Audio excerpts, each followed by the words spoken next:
Hello, everyone. I have good news and bad news. The good news is this speech contains no puns. Okay, one or two. Definitely one at the end. The bad news is I have something much worse. For those of you who don't know, I do a lot of puns. Most people think it's because I have a terrible sense of humor, which is regrettably true. I do puns because they're emergent mental exercises where I make creative connections to seemingly unrelated items. Why do I do them? To keep my mind in shape, because we're at the end times of game development. What, don't believe me? The signs are everywhere. None of the clocks at the Guildhall are ever on the right time. The default font on Google Docs is Arial, which is not a member of the Times font family. And in the past 15 years, hundreds of good developers have gone out of business.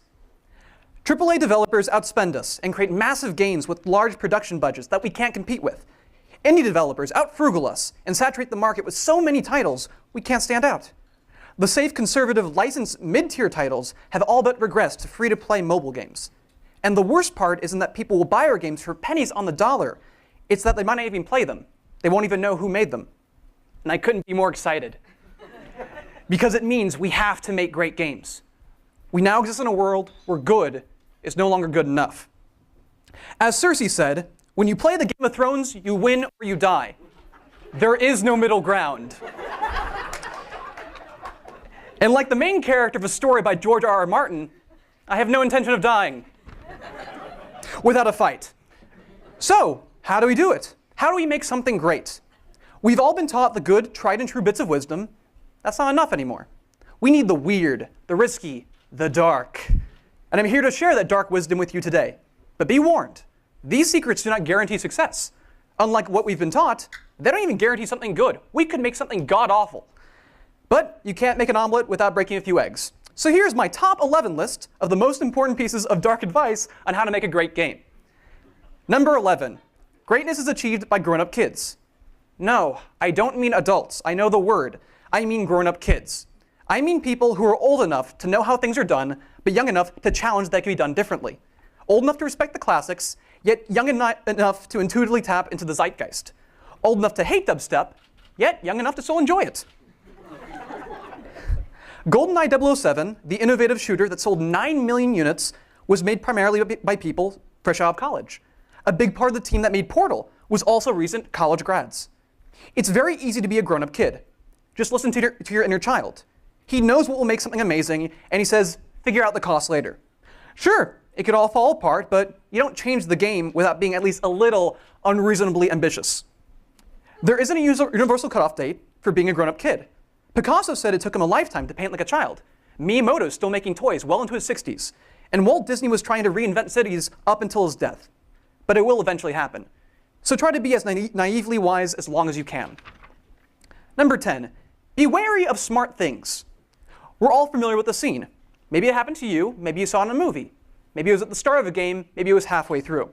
But at some point, an authority figure gave a speech to a sports team about how they're the best, and they're going to go prove it by being the other team, and they go out and win the game. You realize the losing team is saying that exact same speech at that moment, right? I know this. I've been on teams that literally lost every game they're in. Soccer, tennis, competitive hugging. Saying smart comments like, let's make a great game, or quality over quantity can be dangerous, because we forget they aren't magic words. Simply acquiring smart information doesn't seem to affect people's behavior. I can tell you the basic food groups and their serving amounts, yet for the past year I have been counting pizza as a vegetable. In fact, don't be careful of saying smart things, say dumb things. Look at me. I say a lot of dumb things, and yet they voted me to be their speaker. Everything that was once new, innovative, or progressive was at one point perceived as ugly, controversial, and stupid. Be bold, say something dumb, take a risk. What's the worst that could happen? Number 9, we're going to fail. A lot. Rovio made 60 games before Angry Birds. And if that title hadn't been a success, the company would have died. Same thing happened with a Japanese company called Square. They were out of money, so they made one last final game, hence Final Fantasy. Even if you make something great, there's no guarantee it'll happen again. We could become one-hit wonders like Smash Mouth. They're still making new music, they're still touring, but they're about as relevant today as a cassette tape. Hey, at least they made something great once. That's more than most of us ever will. Chances are, even if we do everything right, things will still go horribly wrong. Be able to adapt. Maybe it's a blessing in disguise. Remember how awesome it was in Jaws that we never saw the shark until the end? That was an accident. The animatronic wasn't working, so they just didn't shoot the shark. They were willing to embrace the change. But what really scares me is that some of our failures will actually be successes at the wrong place in the wrong time. Take John Lasseter, for example. He was an animator at Disney in the 1980s who was experimenting with 3D computer animation. He was fired for doing so, yet 20 years later, they hired him back, and he ran the department because they bought Pixar for $7.4 billion. We primarily learn from trying and failing. But don't just learn from your failures, let them drive you. Number 8, negative emotions aren't just a destructive tool, they can be a creative one. Sometimes your best just isn't enough. So why not get some help from your worst? Anger, fear, depression, they all affect us, but they seem to especially haunt creative people. Steve Jobs, Vincent van Gogh. Jim Henson, Vincent van Gogh. Brian Wilson, you get the picture. These hurtful emotions can oftentimes cripple us, but they can also be very helpful. Without heartbreak, how do you have such amazing songs like All Out of Love, Take a Letter Maria, and nearly every Taylor Swift song ever made? In fact, you'd be surprised by the number of great projects that were fueled purely by vengeance. Paul Rubens was a comedian who auditioned for Saturday Night Live. Not only did he not get the part, he lost out to Gilbert Gottfried, who was friends with the producer. So out of anger, Paul created the character Pee Wee Herman, which spawned a stage production, an HBO special, movies, and a TV series that won 15 Emmys, 12 more than SNL in the same time period. Don't be like the DeLorean from Back to the Future Part 2. Use anything you can use as fuel. Don't be like Herbie the Love Bug, because eventually you'll run out of love and make a movie with Lindsay Lohan, and she'll introduce you to questionable substances, and your career will be dead. Success is a marathon, not a sprint. Number 7, greatness takes a long time. Shigeru Miyamoto once said, a delayed game can eventually be great, but a bad game is forever. The past 2 years, our project's priority has been the release date, not necessarily the quality. Yet historically, greatness takes a long time. Team Fortress 2 took 9 years. Resident Evil 4 took 6. Sometimes it's because the idea wasn't ready, either because it was only half an idea at the time, or because the technology wasn't there yet. Other times, it's because it requires constant iteration before going into production. Pixar admits that the reason their films take so long to make is because they make them over and over and over and over and over again. And sometimes, it's because you have to throw everything away and start again. Some ideas, no matter how much work you throw at them, will never be great. Other times, you've removed everything unique that was clunky, the game has no identity. You can make the most amazing motorcycle, but it'll never outrun a jet. Throw it away, salvage what you can, start again. Most gourmet meals are not microwavable, so keep stuff on the back burner. Number 6, a great environment is a product of a great team, not the other way around. I've observed that a lot of smart people think that great teams make great games and bad teams make bad games.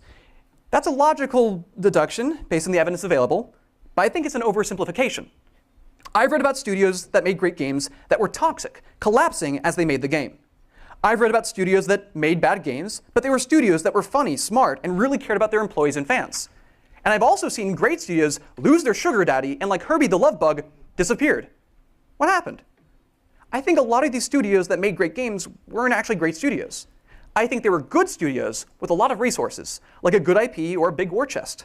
Unfortunately, their only real advantage over smaller developers were their resources, and when they lost that, they couldn't compete. Conversely, some good developers are just given bad deals. E.T. the Extraterrestrial is generally considered an awful game. But given that it was a one-man team that made it in approximately 2 months, how many great developers can make something great with those restrictions? If we're lucky, we'll have multiple successful IPs that all fade away. But we continue to exist, because our success is responsible for our resources, not the other way around.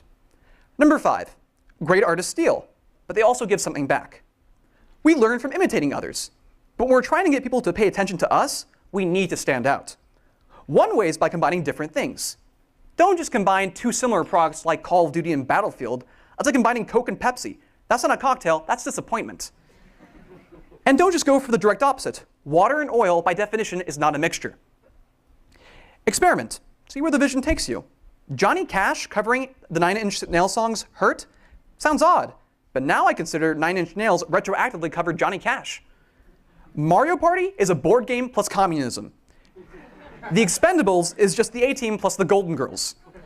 And Star Wars is just Buck Rogers plus fairy tales plus samurai wizards from the future past. The other harder way is by making something original, which we do by simply looking away. You're not going to make something unlike the Beatles if all you've ever heard is the Beatles.